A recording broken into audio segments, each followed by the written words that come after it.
My son wanted to go when he's 16, wanted to go and be alone with a girl somewhere.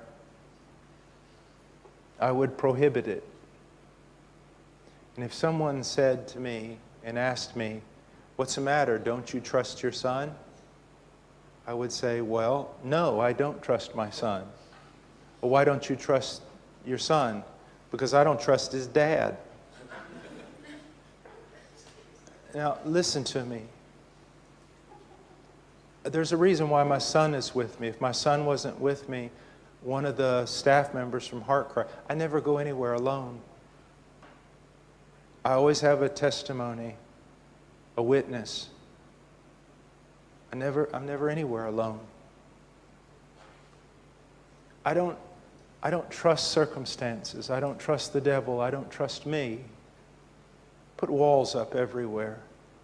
I protect myself with wisdom, but the beginning of that wisdom is that I know how frail all men are. Young people, sometimes you're too bold. You think you've got a lot more control than you actually do. I believe that young people should get to know each other in the church. I believe there should be interrelationships and fun and all kinds of things. But when you get to the point of taking someone seriously, romantically, as a possibility of a wife or something, or a husband, I want you to learn to proceed with a great deal of caution. A great deal of caution. Young men also realize this.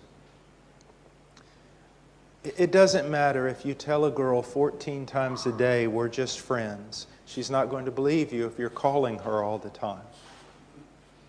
Be careful how you deal with hearts, men, young men. Be very careful. First of all, if you desire a young lady because you would like to spend time with her, ask yourself, what is the commitment you're willing to make to her? Are you just wanting to use her to have feminine companionship or friendship without giving any commitment? Young men, do you really have any business thinking about a relationship with a girl if you're still a boy? If dad's still paying the insurance of your car, you're a boy.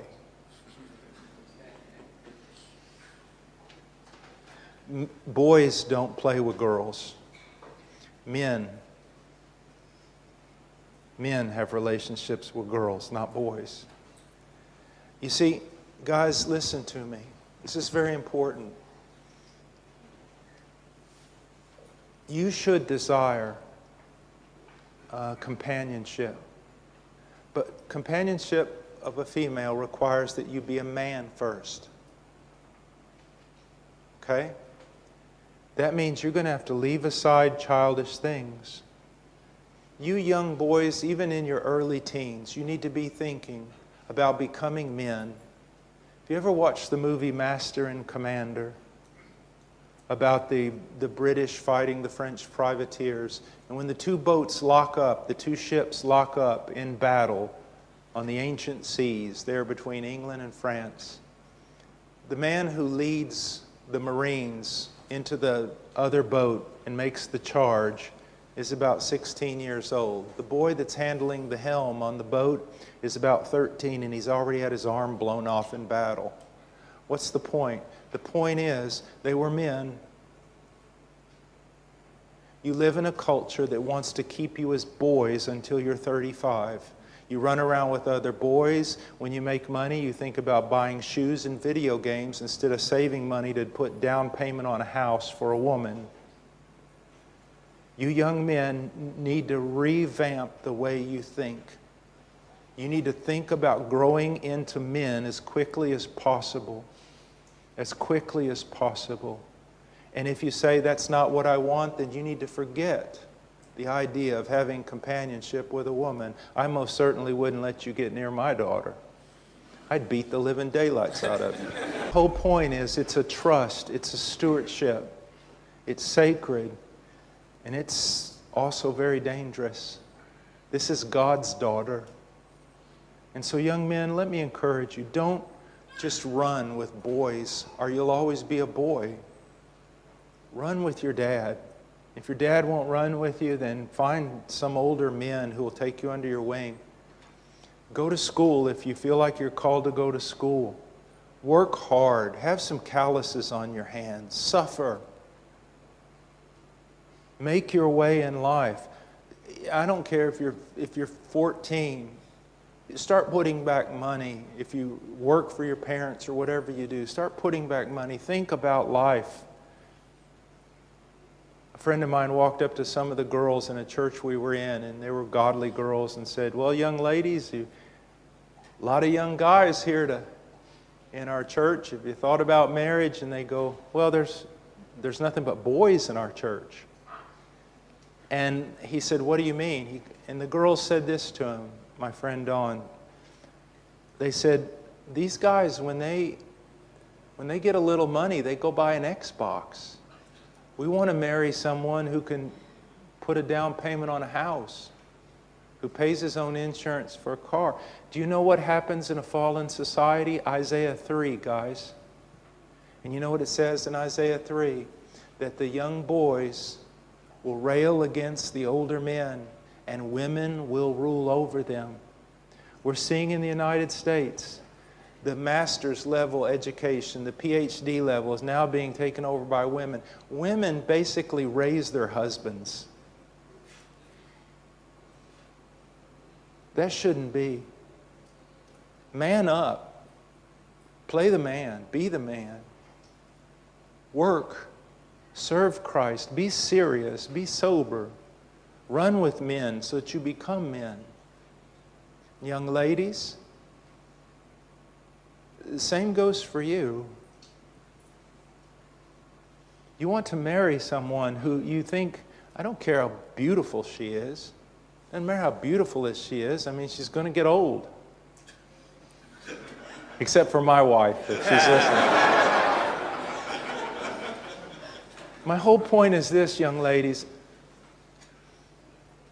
I married a woman who I felt could also raise children, that had dignity, that would work, that would stand beside me, that was wise. My wife is my greatest counselor. Okay, you don't want to marry some girl that has no brain. She may be beautiful, but she doesn't have a brain, and she doesn't have any spirituality, and she doesn't learn, and she doesn't care about deep things. Don't marry somebody like that. Marry someone who has integrity, who's a strong woman. She's made herself strong. Her arms are strong. She's a woman who thinks, a woman who can help you and teach you. I know you didn't ask those questions, but I see our whole society and our church falling apart. My wife says that if a man-eating lion escaped from the zoo in the United States, he'd starve to death because there's no men to eat.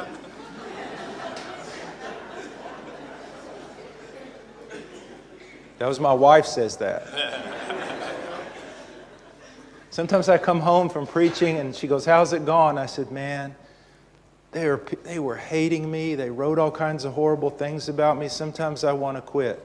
And she goes, you want to quit? You just need to man up and go back out there.